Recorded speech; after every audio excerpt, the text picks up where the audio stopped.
Now, leaked documents seen by Bloomberg reveal that the Treasury advised then-Chancellor Rishi Sunak in 2022 that cutting taxes would have a low impact on boosting growth, with Treasury staff reportedly claiming a hike to high-skilled immigration and changing planning rules to build more homes would be better for the economy at lower fiscal cost.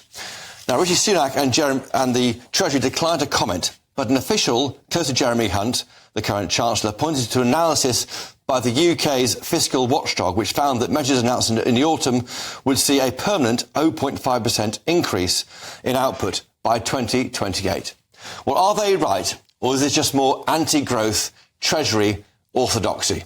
Joining me tonight to discuss just this is Elliot Keck, the head of campaigns at the TaxPayers Alliance, and Eamon Ives, the head of research at the Entrepreneurs Network and a former government advisor to Alok Sharma. Thank you, Elliot, of the TaxPayers Alliance. First to you, do you worry about the impact of net migration? I think, the Treasury is right to point to the fact that there is more to growth than simply tax cuts. And, coming from the TaxPayers Alliance, that should hopefully carry a little bit of weight. Planning is an important part of it.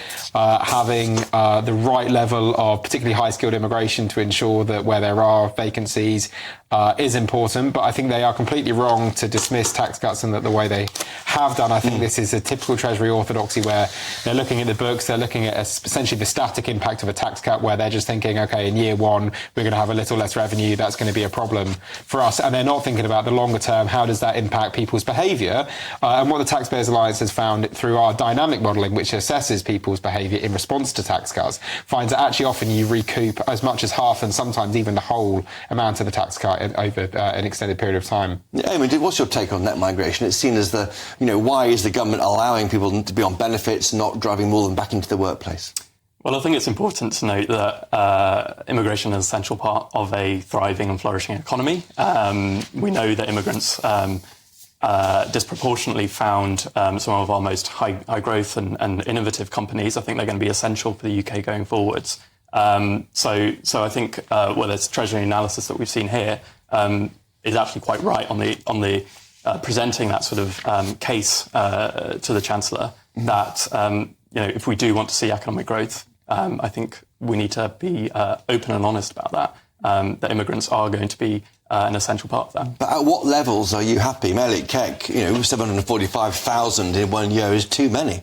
Well, I think, again, it depends on what importance you place on economic growth above everything else. And I think that is a genuine conversation that politicians need to have. So, for example, the level of tax that the TaxPayers Alliance advocates, which is about 33% of national income. And where are we now again? We're about 36, 37 heading towards. That's significantly above the academic consensus of the growth optimising rate, which is more like 21%. And that's because we recognise that actually public services are worth funding. So the question on immigration is, OK, it's possible that immigration may boost the UK economy, but if that comes to the harm of many other things, whether it's people's sense of belonging in the nation, whether it's some parts of the United Kingdom that don't get access to the training and the skills, then you do have a bit of a trade-off there, and that's something politicians do need to be honest about. Where's that balance lie for you, Eamon? I mean, you need to have some migration. Maybe the higher skilled type of migrant coming here is good.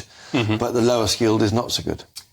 I mean, I think it's an open question. I mean, I personally am quite relaxed with, reasonably high levels of immigration. I think I look at some of the most important and lucrative countries in the country, and I think they, very often founded or co-founded by somebody who's born overseas, someone who wants to bring their talents here. They see the UK as a very attractive place to set up a business, and I don't see why we would want to necessarily turn or shut the door on those sorts of people. But you're relaxed because you're not affected by it.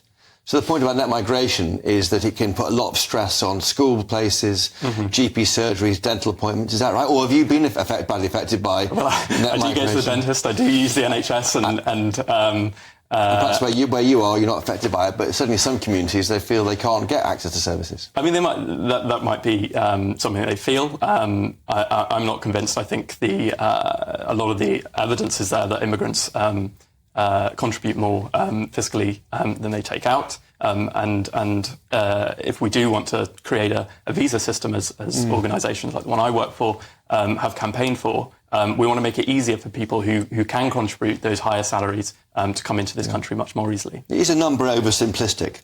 Tens of thousands was a figure which David Cameron said, didn't he, in 2010? Never got near that, and now we're 7 times that figure last year. I think definitely when you get into the realm of talking about tens of thousands, if you're not hitting that over an extended period of time, you do have a problem with your losing trust among the public. And I think the Chancellor and the Prime Minister are to some extent seeing that on the tax front as well, where, you know, they're complaining about the fact that they haven't seen the benefits of the national insurance cut. Well, inevitably, the tax burden is still heading to a record high. People are not feeling wealthier. So I think it's important that when politicians make promises, there is a feasible way that they can achieve it. And maybe that's not achieve it to 100%, maybe that's not achieve everything that they say, but when there's such a disparity between the rhetoric and the reality, that's when you get into real problems in politics. Yeah, within that migration, Labour comes in, they won't put numbers on it either, will they? So we are going to be, I mean, it's almost a kind of credit to this country that we are wanting people to come here, don't they? I mean, in a sense, that's a good thing. I think it's fantastic that people want to come here, and I don't see why that should be something that we shy away from. You know, as I said, if we want to be capturing those kind of new industries of the future, AI, biosciences, things like that, then I think we need to look at where those talents lie and make the UK an attractive environment to enable people to come and deploy those talents. Well, Eamon Ives, Head of Research at the Entrepreneurs Network and a former Special Advisor, thank you. And to you, Elliot Keck, too, Head of Campaigns at TaxPayers Alliance, thank you.